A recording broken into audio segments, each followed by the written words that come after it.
So, Chef, I know the story about Kashkan, but we would like our viewers to know about Kashkan and its logo. You know, Kashkan is an ode to India, right? I mean, Kashmir to Kanyakumari, that's what Kashkan means. India is so huge, and it's impossible to incorporate India in a restaurant. But a restaurant can be a good conversation starter for the idea of India, right?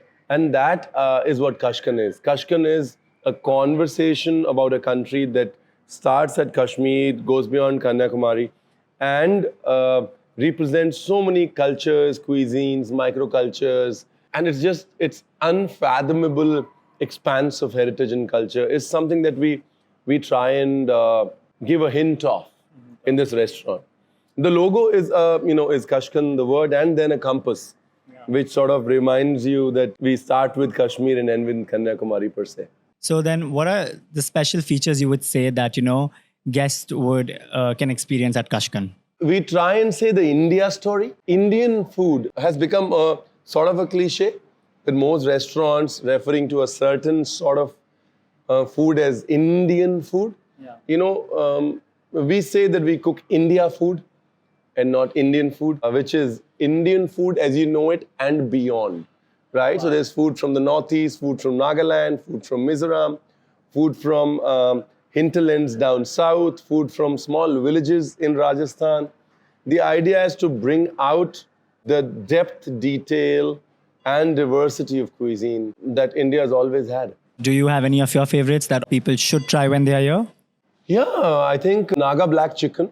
That's a personal favorite. Then the lal mas, and we serve it with the bati here.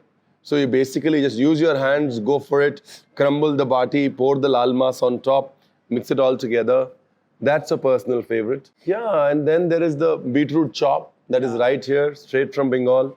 I think when you said lalmas, I think one of our team member last time had lalmas and she really fell in love. So that's what it recollects, that, it is definitely that you must try. Chef, there are challenges when opening a restaurant. How is it opening a restaurant in Dubai, since this is your first restaurant in the Middle East as well? How did you face that? It was a lot of fun, a lot of learning for me. I feel every new opening is a new learning for all of us. New opening in a new area is an even bigger learning. I'm very happy to have opened in Dubai. I'm very fascinated with Dubai being this coming together of cultures and this melting pot, beautiful people who are out there to support each other's cultures and bring out the best in each other. Dubai is collaborative by nature. 100%. Right? Yeah. That's what makes this opening so special. We're planning another Kashkan in the UAE after Dubai. We are planning another Kashkan. In the next 4 months, you're going to see another Kashkan. Anything else you would like to talk about Kashkan before we move forward? I just want to talk about, one, it is a labor of love. We've tried to do food that we know about, that appeals to us, minus all the bells and the whistles and the frills. Food that is clean, that can be, freshly made, repetitively, consistently. And I think it's very important for us to bring the organicity and the simplicity of Indian food forward. And not always complicated. And by nature, Indian food is not complicated. It's supposed to be simple and rich and fresh. And the idea is to bring that basic nature of Indian food up front. That's great. So, guys, you definitely have to come to Kashkan at Dubai Festival City Mall on level 1.